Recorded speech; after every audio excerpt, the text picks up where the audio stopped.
स्वागत आप सभी का प्रभु यीशु मसीह के नाम में। आज नए नियम की एक घटना पर हम अध्ययन मनन करने जा रहे हैं और ये घटना है एक स्त्री के द्वारा प्रभु यीशु मसीह का अभिषेक किया जाना। और ये घटना चारों सुसमाचारों में मत्ती, मरकुस, लूका, यूहन्ना में पाई जाती है। इन चारों जगह पर जो गॉस्पेल राइटर्स हैं इस घटना को लिखते हैं तो इन घटनाओं में थोड़ा थोड़ा फ़र्क है। मत्ती और मरकुस का वर्णन एकदम शब्द ब शब्द एक जैसा है। यूहन्ना का वर्णन थोड़ा फ़र्क है और लूका का वर्णन बिल्कुल ही फ़र्क है। तो ऐसा सोचा जाता है कि हो सकता है ये चारों घटनाएं अलग अलग हुई हों, अलग स्थानों पर, और ये जो स्त्रियां प्रभु यीशु का अभिषेक करने आती हैं अलग हों, या हो सकता है कि ये एक ही घटना का वर्णन हो। कुछ भी हो, ये वचन अंश परमेश्वर के वचन में है, इसलिए परमेश्वर चाहता है कि हम इसमें से कुछ महत्वपूर्ण बातें अपने जीवन के लिए सीखें। तो आइए आज हम यही मनन करने जा रहे हैं और हम दो वचन अंशों पर आज का अध्ययन जो है वो आधारित करेंगे। एक है यूहन्ना 12 और उसका 1 से 8, और दूसरा है मत्ती 26 6 से 13। ये दो वचन के जो अंश हैं ये हमारा बेस हैं। अब मत्ती 26 6 में जब हम पढ़ना शुरू करते हैं तो यहाँ बताया गया है कि प्रभु यीशु मसीह एक व्यक्ति के घर पर आते हैं, इनवाइटेड हैं भोजन के लिए, और इस व्यक्ति का नाम है शमौन कोढ़ी, और जो कि बैथनी या बैतनिया शहर में है। शमौन कोढ़ी का नाम बताता है कि ये पहले कोढ़ की बीमारी से ग्रस्त था। अब चूंकि वो लोगों की बस्ती में रह रहा है, बैतनिया शहर के अंदर रह रहा है लोगों के बीच में, तो पता चलता है कि इसका रोग ठीक हो चुका है और कोढ़ से ये मुक्त हो चुका है। और जाहिर है कि प्रभु यीशु मसीह ने इसको कोढ़ से चंगाई दी होगी, और यहाँ पर इसने अपने घर में उन्हें आमंत्रित किया है और उनके सम्मान में ये भोज दिया गया है। इसी घटना का वर्णन यूहन्ना के 12 अध्याय में 1 से 8 पदों में भी मिलता है। और यहाँ पर हम पाते हैं, दोनों घटनाओं में हम पाते हैं कि एक स्त्री वहाँ पर आती है जब प्रभु यीशु मसीह उनके शिष्य बैठे हैं, और वहाँ पर वो एक बहुत बहुमूल्य इत्र से प्रभु यीशु मसीह का अभिषेक करती है, उनके सिर पर और उनके पैरों पर डालती है। यूहन्ना बताता है कि इस स्त्री का नाम मरियम है, जो कि मार्था और लाजर की बहन है। बताया जाता है वचन में कि ये इत्र बहुत कीमती इत्र था, बहुमूल्य इत्र था, और इसको जटामासी का इत्र कहते थे। ये इत्र हिंदुस्तान के पहाड़ी इलाके जो हैं, हिमालय के पहाड़ों में उगने वाले पौधे से निकाला जाता है, वहाँ से ये लाया गया था, और ये बहुत ही कीमती होता है। और लिखा है कि उसकी कीमत जो थी, जो इत्र इस स्त्री ने डाला प्रभु के पैरों पर, उसकी कीमत 300 दिनार थी, और जो कि उस समय की 1 वर्ष की सैलरी के बराबर थी, और आज उसकी कीमत लाखों रुपए में होगी। क्या आप जानते हैं दुनिया का सबसे महंगा इत्र जो कभी बेचा गया वो कौन सा था और कितने का था? उस इत्र का नाम है ली मॉन्डेसर, और ये 1.8 मिलियन में बेचा गया। इसकी एक बोतल, इत्र से ज़्यादा बोतल कीमती थी, क्योंकि ये शुद्ध सोने की बनी हुई थी और उसमें हीरे मोती जड़े हुए थे। और भी बहुत महंगे इत्र आज भी हैं। हम इस घटना पर वापस चलते हैं। मरियम ने ऐसा क्यों किया? उसके इस कार्य में क्या छिपा हुआ है? मरियम के इस कार्य में उसका गहन प्रेम प्रभु यीशु मसीह के लिए, उसकी भक्ति और उसकी सच्ची आराधना छिपी हुई थी। मरियम एक सच्ची आराधक थी और ये जो अद्भुत कार्य है उसकी आराधना को ही, भक्ति को ही दिखाने के लिए था। अब हम कहेंगे कि ये आराधना कैसे हुई? मरियम गीत तो नहीं गा रही है। अक्सर हम सोचते हैं कि सिर्फ गीत गाना बजाना ही आराधना है, पर ऐसी बात नहीं है। गीत गाने के अलावा भी आराधना कई प्रकार से होती है। प्रभु यीशु मसीह के प्रति प्रेम प्रदर्शित करने का कोई भी ढंग आराधना का कार्य होता है और प्रभु यीशु मसीह के लिए सच्चाई से जीना एक आराधना है। इसलिए हम इस कार्य को कहेंगे प्रभु यीशु मसीह के लिए अर्पित की गई आराधना का ये कार्य था। चलिए कुछ समय हम देखते हैं कि सच्ची आराधना में क्या क्या शामिल है और एक सच्चा आराधक कैसा होता है। आइए कुछ बातें देखते हैं। पहली बात है, सच्चा आराधक कीमत चुकाने को तैयार होता है। एक बड़ी कीमत सच्ची आराधना में शामिल होती है और वही यहाँ पर हम मरियम के इस कार्य में देखते हैं। सच्चा आराधक प्रभु यीशु मसीह को अपना उत्तम, सर्वोत्तम देना चाहता है और प्रभु को देते समय वो उसका मूल्य नहीं आंकता, चाहे उसका पैसा हो, समय हो, जीवन का काल हो। कई लोग सोचते हैं कि अभी तो हम युवा हैं, अभी हम ज़िंदगी को एंजॉय करेंगे, जब बूढ़े हो जाएंगे तब प्रभु की सेवा करेंगे। प्रभु को सर्वोत्तम नहीं देना चाहते। ऐसे ही अपने टैलेंट्स हैं, गुण हैं, ऊर्जा है, स्वस्थ शरीर है। एक सच्चा आराधक उत्तम से उत्तम चीज़ प्रभु को अर्पित करना चाहता है। वो कुछ भी ऐसा प्रभु को नहीं चढ़ाना चाहता जो मूल्यहीन हो, सस्ता हो। वो प्रभु के पीछे चलने का, उसका चेला होने का दाम चुकाता है।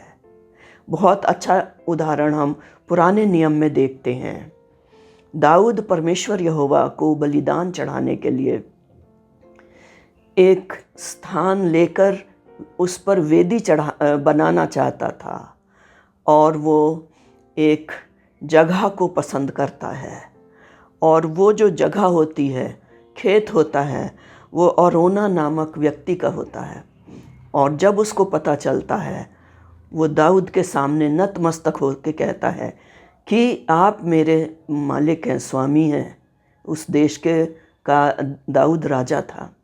आप जो चाहें ले लीजिए, मैं आपसे दाम नहीं लूँगा। दाऊद कहता है, मैं कोई ऐसी चीज़ नहीं लूँगा, मैं कोई ऐसी चीज़ अपने परमेश्वर को नहीं चढ़ाऊँगा जिसका मैंने मूल्य नहीं चुकाया हो।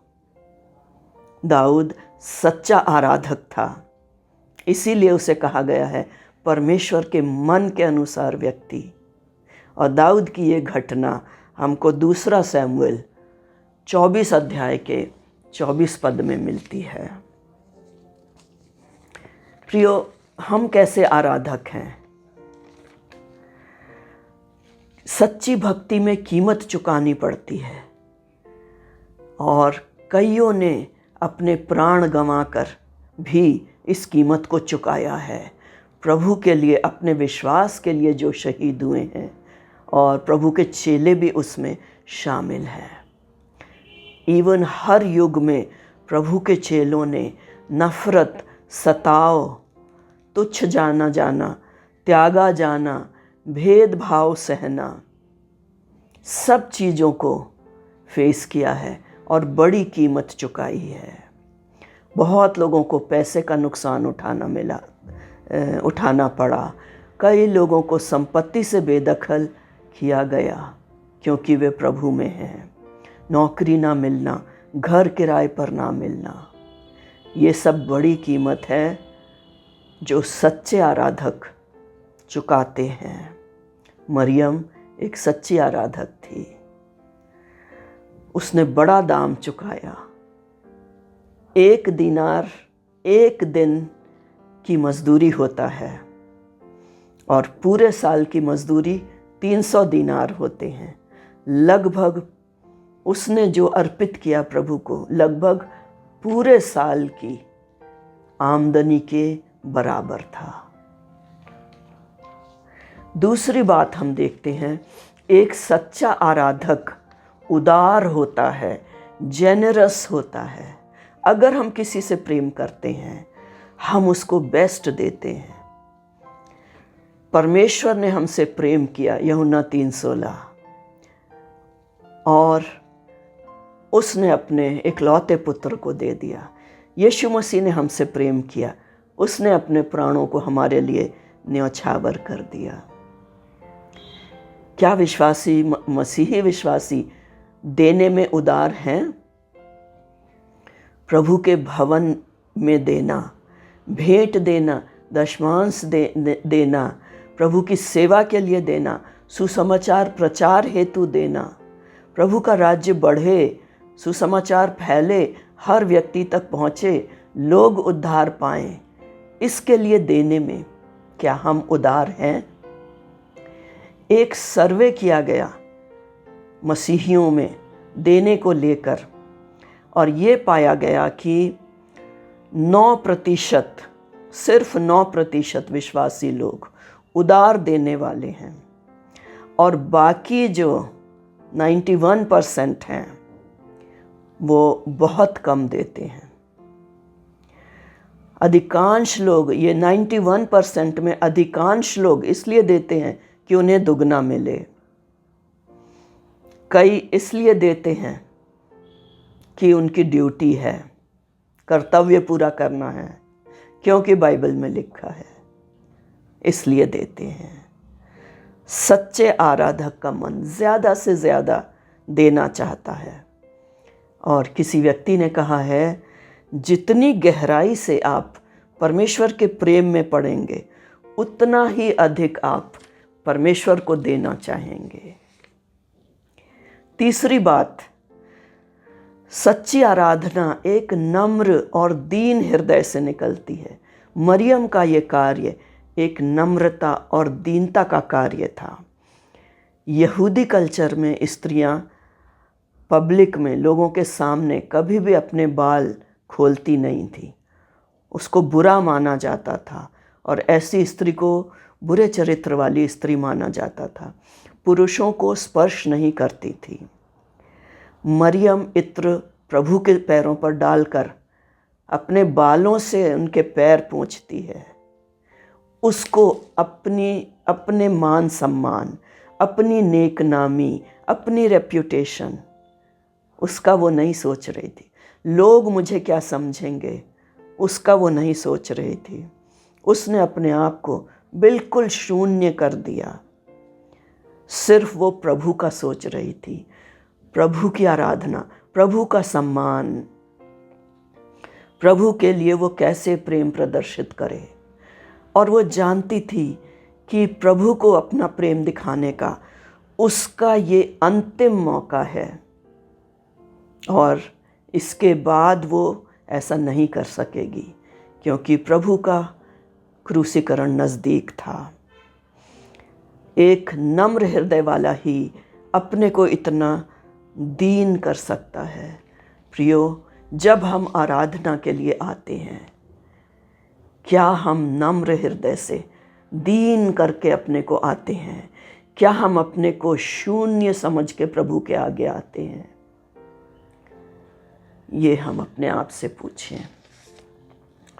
और अंतिम बात है, सच्ची आराधना कभी छिपती नहीं, सब जगह सब लोगों पर प्रकट होती है, सब उसे देख और महसूस कर सकते हैं, उससे प्रभावित होते हैं। मरियम के इस भक्तिपूर्ण कार्य से सारा घर सुगंधित हो गया। यूहन्ना 12:3 में लिखा है, उसने जो ये सुंदर कार्य किया, पूरे घर में उसकी खुशबू फैल गई। सूरज की रोशनी, चलती हुई हवा और सुगंध कभी नहीं छिपती। एक मसीही का बदला हुआ जीवन दिखाई देता है। इसी प्रकार से हमारा विश्वास, प्रभु के लिए हमारा प्रेम कभी छुप नहीं सकता। वो हमारे कार्यों में, जीवन में, हमारी बोली में प्रकट हो जाता है। वो पहाड़ पर रखे हुए दीपक की तरह होता है।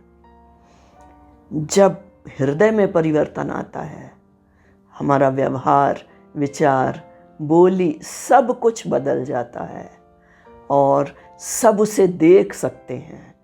जैसे मत्ती 5:14 में लिखा है कि तुम जगत की ज्योति हो, और ये कि जो नगर पहाड़ पर बसा हुआ है वो छुप नहीं सकता। जो रोशनी पहाड़ के ऊपर जल रही है वो दूर दूर से नज़र आती है। प्रियो, मरियम एक सच्ची आराधक थी, सच्ची भक्त थी। अब सवाल ये उठता है, हम कैसे आराधक हैं? और सच्ची आराधना में हमने 4 बातें देखी। सच्चा आराधक दाम चुकाने को तैयार रहता है, प्रभु के पीछे चलने का। सच्ची आराधना उदार मन से होती है, नम्र दिल से निकलती है, और सच्ची आराधना कभी छिपती नहीं है।